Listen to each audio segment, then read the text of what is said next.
Monash University and PKT Logistics have partnered to present a case study to explore the evolution of a logistic leader. This collaboration will provide insights into the operation management and the organizational excellence. Our joint efforts highlight the transformative power of digitalization and strategic approaches necessary for successful international business expansion in the logistics industry.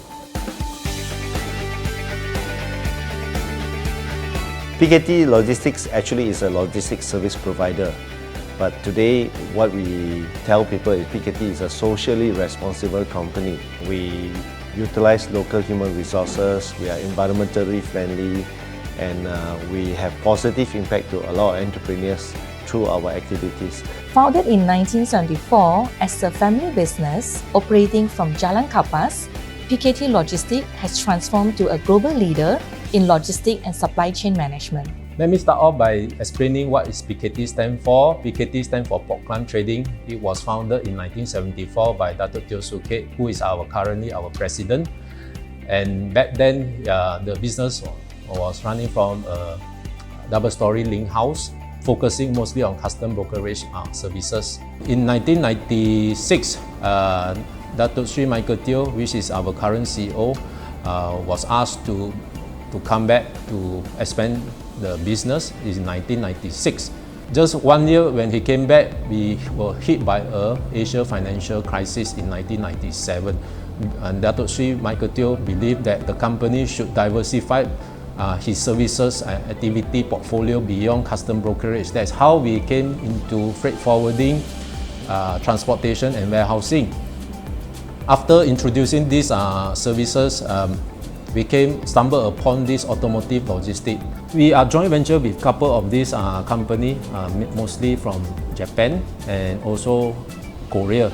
Between a short period of few years, PKT became one of the biggest break bulk operator in Malaysia, and at one time we serviced almost 50 Korean agents at that time. And Dato' Sri again believed that PKT should not focusing purely on automotive, which is a recession-prone industry. And we came out with a vision of Wawasan 60-40, whereby 60% of our revenue should be coming out from automotive and 40% from non-automotive sector.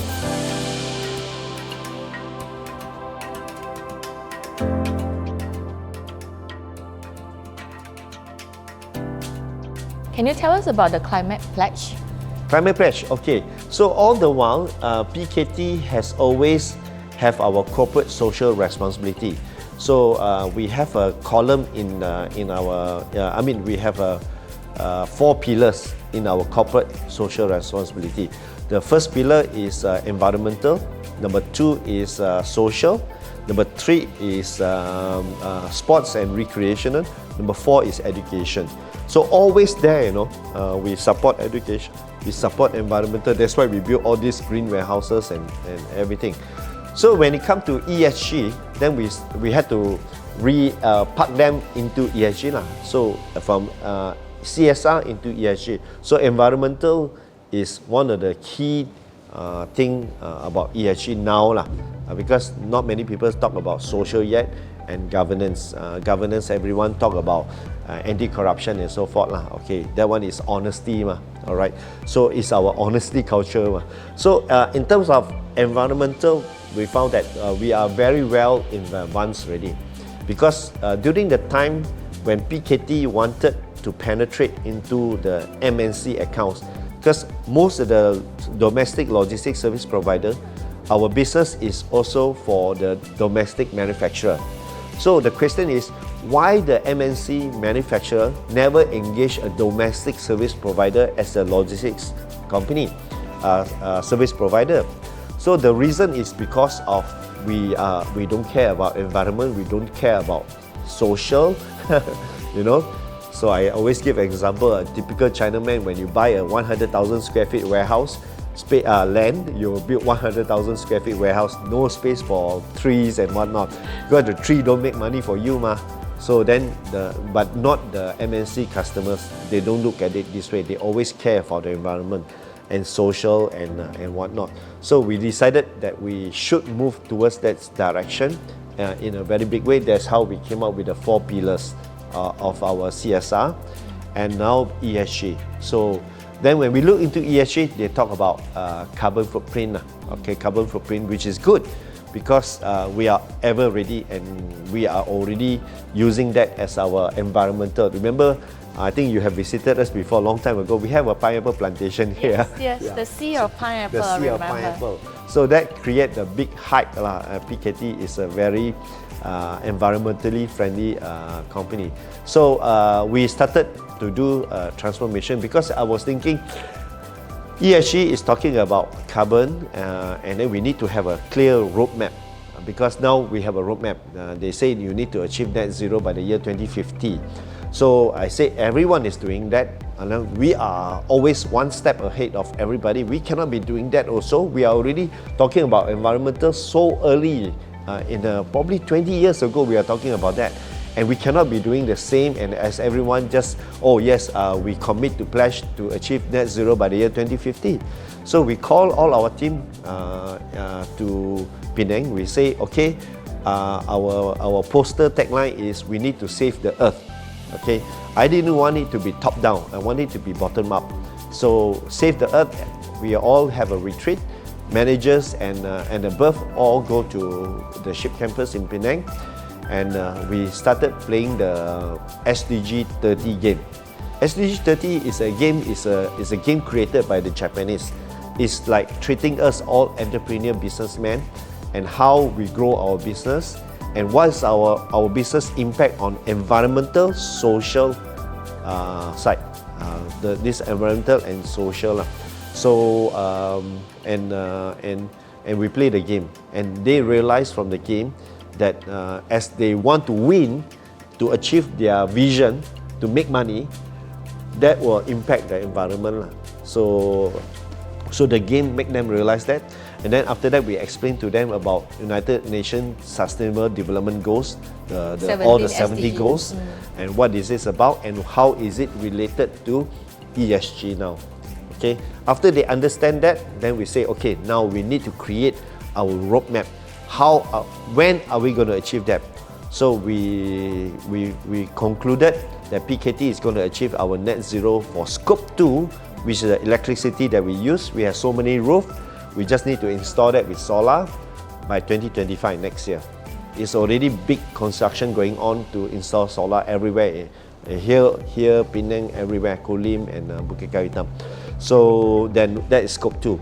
Scope 1 is to electrify all our vehicles because our direct emission into the environment is our trucks.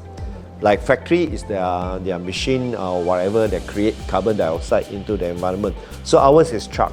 So we need to do electrification of our truck and our own office vehicles, the company cars. So company cars convert into EV and then followed by trucks all converting to EV. So that depends on the availability of electric trucks. We are ready. So we are waiting for people to launch. I think most likely coming in from China. We have seen a few China model coming in. We are ready. We are talking to them how we're going to change our fleet to electric vehicles so that we reduce the carbon emission into the environment. And the final one for our scope 3, which is our vendors. Okay, and our vendors. So all our vendors, we did, I think 3 sessions of no ESG, no MSG session. I will explain to you about it later. Because PKT used the tagline, no ESG, no MSG. Okay, because why? If you don't embrace ESG, you don't have multinational sales and growth. It's not not the MSG you are talking about. So then we tell the vendors, if you don't do that, you will lose out in your business. So then we train our vendor. Instead of we just implement and tell the vendor, you need to implement it, embrace ESG, we train them first. So we are in that stage now. So therefore, we want to achieve net zero for scope 1, scope 2 and scope 3 by the year 2039. Okay, so we declare that. Actually, we want to be 10 years ahead of everyone, but then we realized a lot of people already pledged 2040 already. So we pledged 2039, 1 year earlier than the rest. We want to be world class. And that pledge actually attracted a lot of people, including the climate pledge from Amazon. So they came in, they asked us, what are you talking about? do you know what you're talking about or not? So we explained to them that this is our roadmap, and we want to achieve net zero by the year 2039. And they said, oh great man, you should be part of our climate pledge, the World Climate Pledge by what?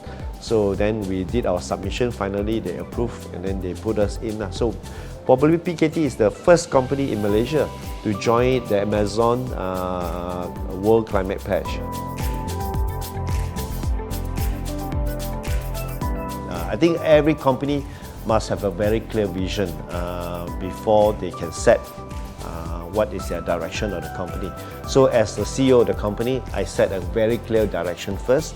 So during this world financial crisis, our company transformation program, we created 3 wawasan. The main wawasan was this wawasan 1B. Okay. So how does 1B come about is because 2008, I think our turnover hit about 200 million in turnover.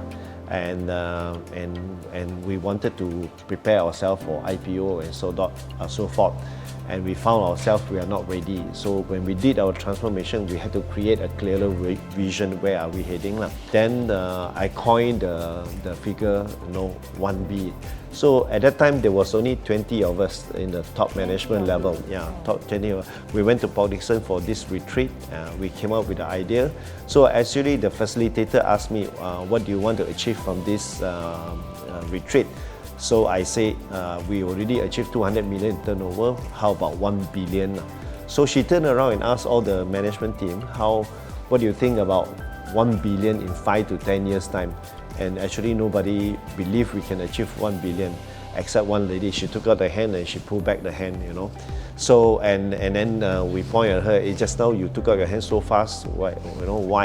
So she said that, every time when I mention something will happen in the company, it always happens. So she believed if I want to achieve 1 billion ringgit, I can do it. So one of the lessons that I always tell other entrepreneurs is you must walk your talk as a CEO of the company. Okay. So from that grand vision of 1 billion, we came up with 2 sub-vision. So sub-vision means a vision that is like wawasan 60-40.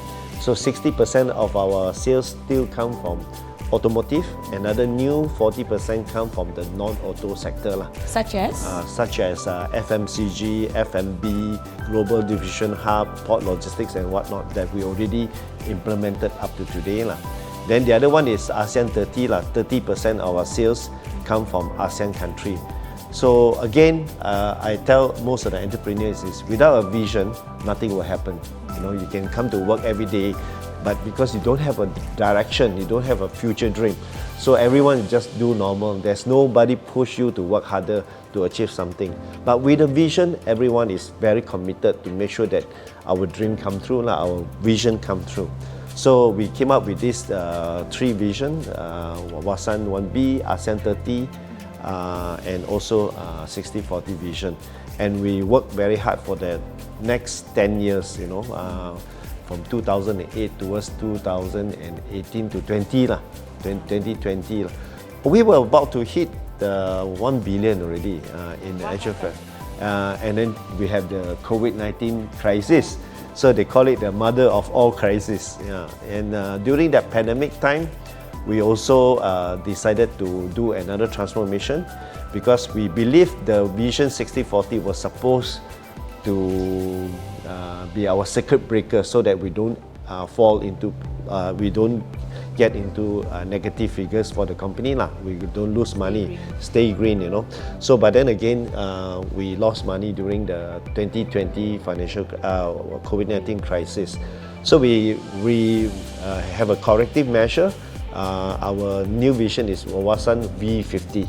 So V50 is vaccine 50 to remind us of the COVID-19 crisis. So we say we provide ourselves with a new vaccine. So this time round, our sales for automotive can remain at 50, but the other non-auto need to be pushed to 50% level. So this Wawasan V50. So the ASEAN 30 become ASEAN 20. Want to scale down from overseas operations so that we can concentrate on growing in Malaysia. And then the new vision came up, which is Wawasan Digital 20. 30% of our sales will come from online business, e-commerce. or anything that is digital. So we have done that, and then along the way, after the 2008 company transformation program due to the world financial crisis, we also found that we are a company growing very fast. Then we have an issue, our people cannot follow. Yeah, people cannot follow because company is moving very fast. Everyone say the CEO is like flying, and all of y'all are catching up with him, running to catch up with him. So then I stopped for a while. I turned back and look. Yes, my people are actually struggling because they've been promoted here, transfer there, because we keep on growing so fast. So we decided to do another supplementary transformation program. We call it Employee Transformation Program. That is called ETP. So it was done back in 2010, 2 years after the company transformation program back in 2008. So then 2010, we did an employee transformation program. We came up with corporate culture. Corporate culture. So we make comparison between us as a domestic logistics service provider and an international service provider. Why they are able to scale their business globally, I think the reason is because they have a very good structure of a corporate culture. Beside their system, beside their knowledge, their experience, they have a very good corporate culture. This case study offers valuable insights into strategic leadership and technological advancement that has driven the global expansion of family businesses like PKT Logistics.